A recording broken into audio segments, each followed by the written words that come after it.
Nderi është i shenjtë, është fuqia më e qetë dhe e palëkundur që një njeri mund të mbajë, sepse nuk varet nga ajo që të tjerët mendojnë për ty, por tërësisht nga ajo që i detyrohesh vetes dhe asaj që është e drejtë. Nderi është beslidhja e qetë që bën me shpirtin tënd. Është më i shenjtë se çdo premtim tjetër.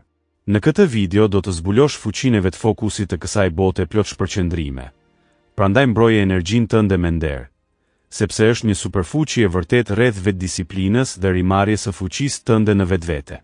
Dituria është fuqia për të vënë kohën dhe njohuritë tona në përdorimin e duhur, dhe si hyrje për këtë video kemi zgjedhur 2 thënie për jetën. Thënia 1 nga Sokrati. E vetmja mençuri e vërtet është të dish se nuk di asgjë. Kjo deklaratë e thellë thekson për ulësinë si një gur themeli të mençurisë, duke sugjeruar që të kuptuarit e vërtet fillon me njohjen e kufive të njohurive të veta. Dhe thënia 2 nga Albert Einstein. Mençuria nuk është produkt i shkollimit, por i përpjekjes gjatë gjithë jetës për ta fituar atë. Kjo tregon mençurinë si një udhëtim të vazhdueshëm të mësuarit dhe përvojës, e jo në vend të diçkaje të arritur vetëm përmes edukimit formal. Kurse, unë them, aftësia natyrore pa shkollë ka ngritur një njeri në virtyt më shpesh se sa ata me shkollë pa aftësi natyrore. Mendjet e zgjuara gjithmonë kanë hasur kundërshtim të dhunshëm nga mendjet mediokre. Në jetë nuk është vetëm ajo që të ndodh, por është edhe mënyra se si reagon ndaj saj që ka rëndësi. Shiu nuk bie për të mbytur tokën, por për të kujtuar farave se është koha për të zgjuar. Thonë se bota u krijua në 7 ditë, por bota jote krijohet sa herë që hap syt dhe nuk dorëzohesh. Truri i njeriut është një bibliotekë me libra të pashkruara. Një hartë vendesh që ekzistojnë vetëm në mendje, por jo edhe në botën reale që jetojmë, por vetëm në botën e brendshme që e ndjejmë, të përcjellura nga melodit e ndryshme që vetëm heshtja mund t'i dëgjojë. Duhet të pranosh që disa njerëz mund të jenë vetëm në zemrën tënde, por jo edhe në jetën tënde, dhe disa të tjerë janë në jetën tënde, por jo edhe në zemër. Mirëpo sikur të ishte zemra një vegël instrumentale. Do ishte i vetmi instrument që krijon melodi edhe kur është thyer. Respekti është për ata që e meritojnë, jo për ata që e kërkojnë. Me kalimin e kohës njerëzit do ta vënë re ndryshimin në qëndrimin tënd ndaj tyre, por nuk do ta vënë re sjelljen e tyre që të bëri të ndryshosh. Nëse duhet të zgjedhësh midis të qenit i sjellshëm dhe të kesh të drejtë zgjidh të jesh i sjellshëm dhe gjithmonë do të kesh të drejtë, sepse jeta ka të bëjë me ekuilibrin bëhu i sjellshëm. Por mos lejo që njerëzit të përdorin si një instrument për melodit e tyre. Gjithmonë ngrite moralin tënd sa më lart, në mënyrë që çdo ofendim i drejtuar ndaj teje të mos ju prek. Do të ketë njerëz që duan të mposhtin haptas dhe fshehtas, por t'i thuaju atyre me plot sinqeritet, se për të më rëzuar duhet të jesh në gjendje të marrish. Do të ketë njerëz që e duan iden tënde, por që nuk do të kenë pjekurin për të përballuar realitetin tënd. Prandaj edhe lind armiqësia, sepse armiku nuk të sulmon pse je i dobët, por të sulmon sepse ka diçka të vlefshme brenda teje. Mbaje mend se hajdutët nuk përpiqen të hyjnë në shtëpi të zbrasta. Nuk është kënaqësia që e bën jetën të denjë për të jetuar, por është jeta që e bën kënaqësinë të denjë për ta pasur. Ajo që qëndron pas nesh dhe ajo që qëndron para nesh janë çështje të pakta, krahasuar me atë që qëndron brenda nesh. Cilësia e jetës formohet më pak nga rrethanat dhe më shumë nga karakteri, veprimi dhe perspektiva e brendshme. Çfarë ndodhet brenda nesh tregon qëndrueshmërinë, vlerat dhe vetdijen. Ngjarjet e jashtme kanë rëndësi, por forca e brendshme përcakton se si reagojmë ndaj tyre, që lidh lumturinë me veprimin dhe mentalitetin më shumë se sa me zotërimet ose kushtet e përsosura. Shumë pak nevojitet për të bërë një jetë të lumtur, sepse gjithçka është brenda nesh, mirëpon varet në mënyrën tënde të menduarit. Lumturia portretizohet jo si diçka e zbuluar, por diçka e kultivuar përmes zgjedhjeve, zakoneve dhe qëndrimeve të përditshme. Pra, lumturia nuk është diçka e gatshme, por ajo vjen nga veprimet tuaja që zhvillohet si një lëvizje nga rritja e brendshme në kontributin e jashtëm. Kjo është fuqia më e madhe e nderit, sepse nderi nuk është status, pasuri apo lavdërim, sepse titujt, pasuria dhe fama zbehen kurse nderi të mbjeton. Bëhet shenja që lë në botë, provë se ishe këtu dhe zgjodhet të ishe më shumë se sa thjesht dikush që jetoi për shifra të numrave apo vetëm si numër. Zgjodhet të ishe dikush që kishte rëndësi, qëndrove i fortë pranë asaj që ishte e vërtetë dhe e drejtë. Nderi nuk ka të bëjë me të qenit perfekt, por me zgjedhjen e asaj që është e drejtë edhe kur askush nuk po ju shikon, edhe kur ju kushton diçka. Është premtimi i heshtur që mbani ndaj vetes, ndaj të tjerëve, ndaj së vërtetës. Është zgjedhja për të mbajtur fjalën tënde edhe atëherë ku mbajtja e saj ka peshën e dhembjes. Është trajtimi ndaj atyre që nuk mund të të ndihmojnë asgjë, në të njëjtën mënyrë siç trajton ata që mund të të ndihmojnë për gjithçka. Është pranimi se ke gabuar, kur lehtë mund të kishe gënjur dhe askush nuk do ta dinte. Është mbrojtja e dikujt që nuk ka askën që ta mbrojë, edhe kur kjo të bën jo popullor dhe të pasigurt, është vija që nuk do ta kalosh, pavarësisht shpërblimit, pavarësisht presionit. Jeta nuk ka të bëjë vetëm me gjetjen e vetes. Jeta ka të bëjë me krijimin e vetes. Krijimin e vetes me ndershmëri, dhe kur një vetveten formon veten dhe përdor jetën tënde në shërbim të diçkaje me kuptim të plot. Një jetë kuptim plot fillon nga brenda që formsohet përmes veprimit dhe bëhet e vlefshme përmes të mirës që u sjell të tjerëve. Qëllimi i jetës është të jesh i dobishëm, të jesh i ndershëm, të jesh i dëmshur që të bëjë një ndryshim fakti që ke jetuar. Në fund të fundit nuk janë vitet në jetën tënde ato që kanë rëndësi, por është jeta në vitet e tua të së jetuarit dhe nuk është matja e jetës nga kohëzgjatja, por nga kuptimi i saj në vlerë. Në këtë jetë përballesh me botën e zhurmshme dhe me urtësinë e heshtjes, gjë që krijon kuriozitet dhe kur sfidon perceptimin heshtjen e quan forcë dhe jo dobësi. Qëndron heshtje duke i shfaqur zhurmës një arsye për të qëndruar e për të mësuar këtë perspektivë të jetës. Në ditët e sotme sjellja e reme është bërë normale dhe ndershmëria tani po i bën njerëzit të ndihen në siklet, sepse në një botë plot me maska e vërteta ndihet e rrezikshme. Ekzistojnë disa njerëz që nuk e duan ndershmërinë, por i duan mashtrimet për rehati edhe pse janë gënjeshtra. Nëse flet drejt për drejt, do të quhesh shumë tepër intensiv, sepse qartësia kërcënon njerëzit që mbjetojnë përmes manipulimit. Disa njerëz janë bërë të varur nga pretendimi, duke u shfaqur sikur janë të lumtur, duke u bërë sikur interesohen dhe duke u bërë sikur janë të vërtet. Në momentin që ndalon së performuari disa njerëz zhduken, sepse ishin të lidhur me maskën jo me të vërtetën.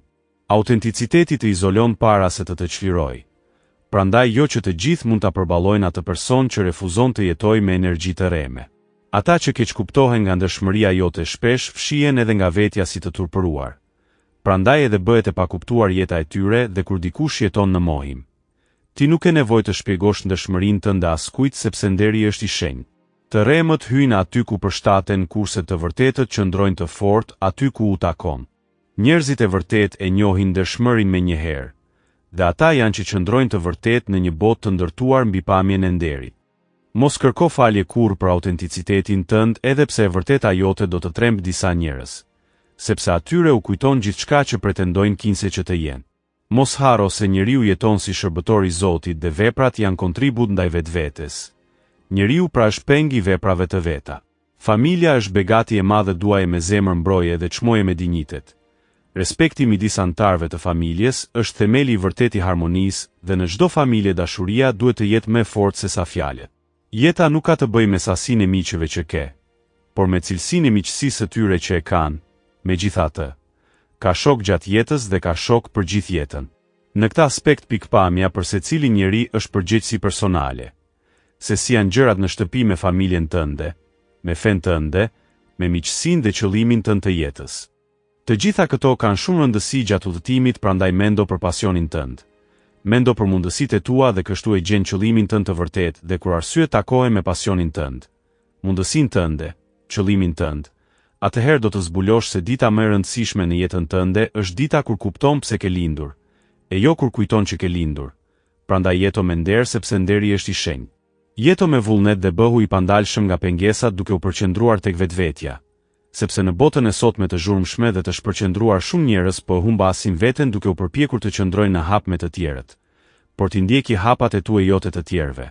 Sepse kjo video e fuqishme motivuese është thirrja jote e zgjimit, një kujtesë për të ndaluar ndjekjen në krahasime, për të heshtur zhurmën dhe për të përqendruar brenda vetes. Kur mos krahaso veten me të tjerët, sepse askush nuk do të luajë rolin tënd më mirë se ti dhe as ti më mirë rolin e të tjerëve. Pra mos e krahaso jetën tënde me të tjerëve. Ti nuk e iden se çfarë është udhëtimi i tyre. Krahasimi të verbon ndaj rrugës tënde, por ti ec me praninë në dritën e nderit.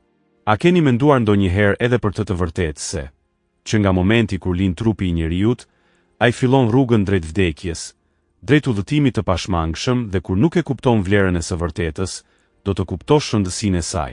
Njeriu edhe pse e di se po jeton, s'do të thotë që e di edhe sa do të jetoj, sepse sa do të jetoj me di vetëm Zoti. Nga dita kur trupi mbulohet me dheun e zi, tek atëherë fillojnë të kuptohen dhe të kujtohen zemrat e bardha. Nderoje, respektoje njeriun sa është gjallë, që pasi të vdes, të mos ndihesh fajtor e ti mbetesh borxh. Atëherë do të jetë vonë kur Loti të rjedh nga syri yt, por Loti nuk e lan dot borxhin. Sa ishte gjallë ndoshta nuk e ke vlerësuar sipas meritave dhe pas vdekjes shkon pranvarit me një buqet lulesh për ta nderuar dhe kjo nuk është e kotë, por është respekt i vonuar, aromën e luleve të ndjerët nuk e ndjen. Ti je i gjalli që ndjen mungesën. Më qenë se njerëzit shpesh nuk e vlerësojnë atë që kanë derisa ta kenë humbur, sepse e keq kuptojnë nderin si dobësi. Koha është një lumë që rrjedh vetëm në një drejtim duke marrë me vete momente që mendonim se do të zgjasnim përgjithmonë. Por kujtesa është spiranca e cila na lejon të kthehemi në qasje dhe të mbajmë dritën edhe kur dielli ka perënduar prej kohësh. Mirë po kur dielli perëndon errësira lind dhe vetëm atëherë yjet fillojnë të ndriçojnë dhe nëse të pyesim pse ndriçon kaq fort, përgjigju. Kjo ndodh vetëm atëherë kur plagët shndërrohen në dritë. Ne jetojmë me kohën. Mirë po çka gjendet brenda kohës është krejt diçka tjetër dhe kur themi diçka tjetër, kjo diçka tjetër është shumë e vlefshme, sepse kjo ka të bëjë se si njeriu përdor mënyrat e jetës gjatë gjithë kohës. Ekzistojnë dy lloje nderi. Njëri vishet si një veshje, i endur nga lavdërimi, fama dhe mendimi i mirë i të tjerëve. Ky nder mund të shqyhet në një çast, nga një gënjeshtër, një thashethem ose nga ndryshimi i humorit të njerëzve. Është i zbrazët, sepse jeton vetëm në sytë të tjerëve, jo brenda vetes. Nderi tjetër është thellë i skalitur në karakterin tënd. Është ajo që vepron mirë edhe atëherë kur askush nuk të sheh për të vepruar keq, kur askush nuk do të të lavdëroj, kur askush nuk do artroket për ty, por ti qëndron i heshtur dhe nuk ec me mendje madhësi për çfarë ke bërë ose zgjedhur për botën. Është mbajtja e fjalës edhe kur të kushton shtrenjtë. Të thuash të vërtetën edhe kur heshtja do të shpëtonte. Të jesh i drejtë edhe me ata që janë të padrejtë me ty, nderi nuk është për sosmëri, as nuk është krenari. Krenari si intereson vetëm të kesh të drejtë. Nderi ti intereson vetëm të bësh të drejtën. Kjo nuk do të thotë që nuk dështon kur. Do të thotë që kur dështon, e pranon atë, e riparon dhe e mbart mësimin në mënyrë që të mos e përsërisësh kur. Pasuria mund të humbas dhe të fitohet përsëri. Pushteti venitet. Fama zhduket si tymi, por nderi pasi të ruhet është i yti përgjithmonë. Dhe pasi të thyhet, asnjë flori, asnjë titull, asnjë kërkimfalje nuk mund ta rikthej plotësisht atë, sepse është masa e saktë e asaj që do të thotë të jesh qenie njerëzore. Të jesh i denjë së pari për respektin tënd dhe pastaj për atë të gjithë botës. Nderi është ura më e fortë dhe më e besueshme që do të ecësh ndonjëherë në jetë dhe ndryshe nga çdo urë tjetër. Kjo urë nuk të çon vetëm për tej, por ndërton pikërisht tokën mbi të cilën qëndron. Gjërat të tjera duken gjithashtu si ura. Pasuria, pushteti, fama ose favorizimi të tjerëve. Por këto janë të përkohshme, të brishta. Ato qëndrojnë vetëm kur moti është i mirë, kur ke atë që duan njerëzit, dhe kur vijnë telashet, kur biesh dhe kur nuk ke më asgjë për të dhënë, ato ura shkërmoqen poshtë teje. Nderi është ndryshe sepse ndërton urë për çdo boshllëk që jeta vendos në rrugën tënde. Ndërton urë midis asaj që thua se je dhe asaj që je në të vërtetë. Shumica e njerëzve jetojnë jetë të ndara, një fytyrë për botën, një tjetër për veten e tyre. Fjalë që nuk përputhen kurrë me vepra. Kjo ndarje është një humner që të bën të ndihesh bosh, i humbur, kur vërtet në paqe. Nderi e mbyll atë boshllëk dhe të bën të plot, kështu që nuk e pse të gënjesh veten, ose të fshihesh, ose të mbash peshën e asaj që bëre kur askush nuk të shikonte. Të lidh me shpirtin tënd, kështu që gjithmonë e di saktësisht se ku qëndron. Ndershmëria ndërton një urë midis teje dhe njerëzve të tjerë. Është e vetmja urë që kalon të gjitha ndryshimet, të pasur ose të varfër, të lartë ose të ulët, mik ose të huaj, madje edhe armik. Nderi është një gjuhë që çdo njeri e kupton, por jo edhe çdo njeri e përdor gjuhën e ndershme.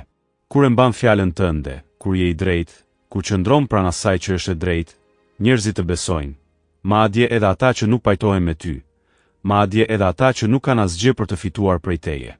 Urat të tjera kërkojnë që të paguash një tarif, të pëlqesh njerëzve, të shtrembërosh të vërtetën, të heqësh dorë nga diçka nga vetja.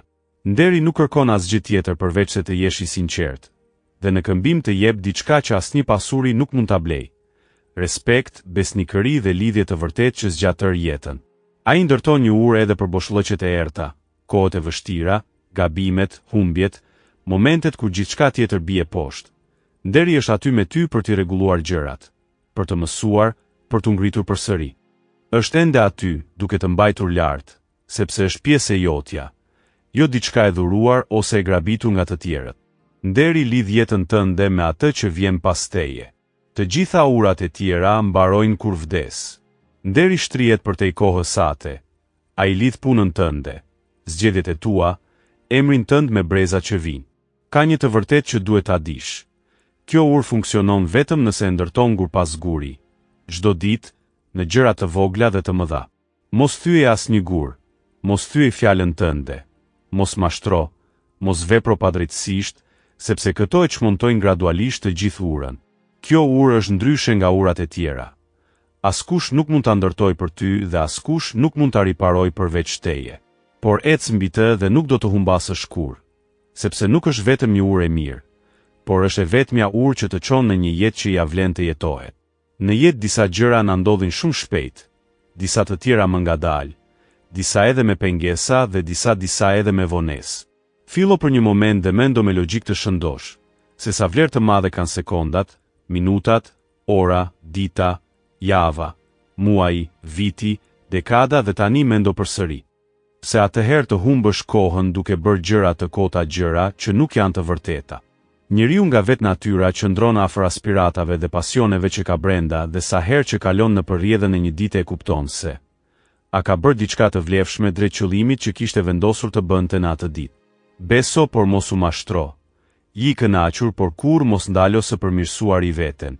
Gjeni kohë për të përmirësuar veten, e jo duke u ankuar ndaj vetvetes. Lexoni, eksploroni, hulumtoni. Jetoni jetën sa më të lumtur, aq edhe më të guximshme duke ndjekur realizimin e qëllimeve tuaja, e jo dëshirat e të tjerëve. Kjo nuk ka të bëjë me egoizmin, ka të bëjë me strategjinë dhe ku ndaloni së jetuari për të tjerët. Filloni të jetoni në përputhje me qëllimin tuaj dhe gjithë jeta juaj ndryshon dhe ky është momenti juaj për të evoluar, për të ngritur në heshtje dhe për të bërë versioni më i fortë i vetes. Kjo është ajo për të cilën bëhet fjalë, sepse kur lind njeriu është ajo datë e fillimit të jetës dhe fillon udhëtimi.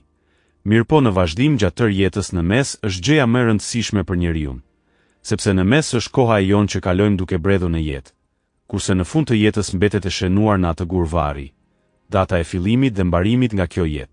Koha pra qen ka si një vijë kufizuar me vrull në drejtime të ndryshme, që të lejon ta përdorësh dhe nuk të mëson se si dhe kur ta përdorësh, por të tregon gjatë gjithë udhëtimit se ishe në gjendje të ndikosh fizikisht e të tjerë drejt për drejt.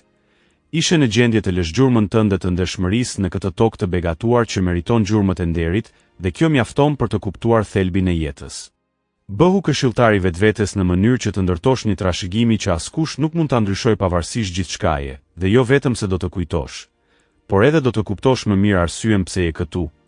Jo pse bëre materialisht diçka më shumë se të tjerët, sepse në fund të fundit asgjë nuk marri me vete, por sepse e arsyeja për të zgjuar në mëngjes i lumtur shpirtërisht, arsyeja për ta shtyr veten përtej pragut të mundimit, për të hequr dorë nga arsyeja e ankesave dhe për të ecur përpara. Bëhu i vetëdijshëm për shëndetin tënd dhe monitoroni ushqimin kur ushqen trupin, sepse shumë prej njerëzve plaken para kohe, për arsye se nuk i kushtojnë kohë kujdesit për veten. Nëse diçka në të cilën nuk gjeni ndjenjë përmbushje e dijes është vetëm humbje e kohës dhe nëse diçka që nuk e konsideroni sfiduese, që nuk ju stimulon dhe që nuk ju frymëzon dot për arsye dhe arsyeja është mungesa e motivimit, mirëpo për të shmangur mungesën për motivim nevojitet vullneti i guximshëm, sepse guximi ndikon në mënyrë shumë efektive se si ndjeni ndaj vetes suaj, që ju ndihmon për të ndërtuar nivelin tuaj më të lartë motivues në marrëdhëniet tuaja gjatë jetës suaj. Shembull, mund të gjendeni në një situatë të papritur dhe të papregaditur, mirëpo nëse ndaleni dhe analizoni me kujdesje motivin e situatës, aty kërkohet vullneti i guximshëm dhe pyete veten: çfarë lloj ndikimi ka kjo situatë që e solli jeta? A është qetësi ushqyese apo zhurmë toksike? A ju shteron apo ju mbush me energji pozitive? Pyeteni veten se sa të motivuar jeni për të bërë diçka pavarësisht në lidhje me çka, sepse kontributi juaj është në veprimet tuaja është diçka shumë thjesht. Ndaloni për një sekond dhe mendo prandaj shiko se çfarë po lejoni dhe çfarë po ndaloni, çfarë po sjell kjo situat në jetën tuaj dhe çfarë do të jetë ndryshe për ju. Sepse edhe ju keni ardhur në këtë botë si të gjithë të tjerët, dhe pse edhe ju mos të lëni gjurmë të nderit në këtë univers. Dhe nuk është për të çuditur nëse disa njerëz largohen pa gjurmë të nderit nga jeta, sepse nderi është i shenjtë. Meqense të gjithë kemi fillimin dhe mbarimin të njëjtë, por ajo çka na dallon është vepra gjatë jetës se si veprojmë. Disa thonë, ne nuk jemi qenie njerëzore që përjetojmë një përvojë shpirtërore dhe disa të tjerë thonë, ne jemi qenie shpirtërore që përjetojmë një përvojë njerëzore. Mirëpo këto janë vetëm disa fjalë që përqendrohen në natyrën shpirtërore të ndjenjave njerëzore. Në jetë nuk perceptojmë gjithçka vetëm në formë fizike, por edhe ndjejmë në formën shpirtërore, syt shohin vetëm atë që mendja është e përgatitur të kuptojë, por zemra ndjen atë që shpirti tashmë e di. Zoti brendësisë së shpirtit i dha hollësi dhe fshehtësi, dashurinë dhe urrejtjen, kënaqësinë dhe zemërimin, largimin dhe afërsinë, guximin dhe refuzimin, humbjen dhe fitoren, vështirësinë dhe lehtësimin, si dhe të gjitha ndjenjat dhe perceptimet që përfshin shpirtin. Pra nuk kemi vetëm edukatën e mendjes që e fitojmë, por kemi edhe llojin e edukatës shpirtërore që e ndjejmë. Tani, dijeni edhe këtë. Reputacioni është ajo që bota mendon për ju. Nderi është ajo që dini për veten tuaj. Reputacioni është bërë nga fjalët e thëna nga të tjerët dhe mund të ndryshojë me erën, me gënjeshtra ose me harresë. Nderi është bërë nga zgjedhjet tuaja, i shkruar brenda zemrës suaj dhe i rënjosur thellë në shpirt dhe nuk ndryshon kurrë, përveç nëse e ndryshoni vetë. Nderi nuk është i rezervuar për mbretërit ose heronjit, për vepra të mëdha ose fjalime me zë të lartë. Ai jeton më të vërtet në gjërat modeste dhe të padukshme që vetëm njerëzit e ndershëm e kuptojnë. Është kthimi i asaj që keni marrë hua, edhe nëse pronari ka harruar se e ka dhënë hua. Është mbajtja e një premtimi që keni bërë, shumë kohë më parë, kur askush nuk e kujton përveç jush. Është thuash të vërtetën ku një gënjeshtër do t'ju kursente të lashe. Nuk do t'ju kushtonte asgjë dhe nuk do të zbulohej kurrë. Nuk është shfrytëzimi i dikujt më të dobët se ju, edhe kur keni fuqinë ta bëni këtë. Shumë njerëz e ngatërrojnë nderin me krenarinë, por ato janë të kundërta. Krenaria kërkon që të tjerët ju respektojnë. Nderi kërkon që ju të respektoni atë që është e drejtë. Krenarisë si intereson të fitojë, të lavdërohet, të duket mirë.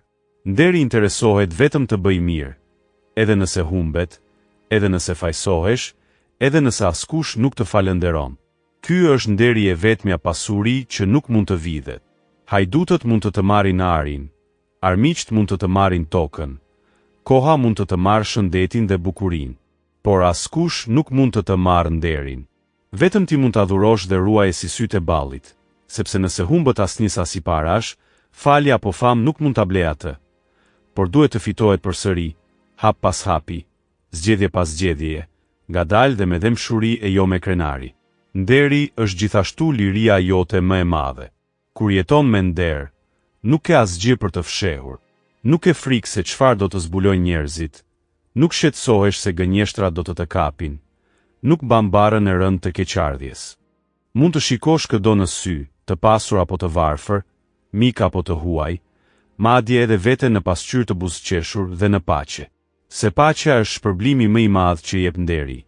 Shumë më i madh se çdo lavdërim apo shpërblim që mund të ofrojë bota.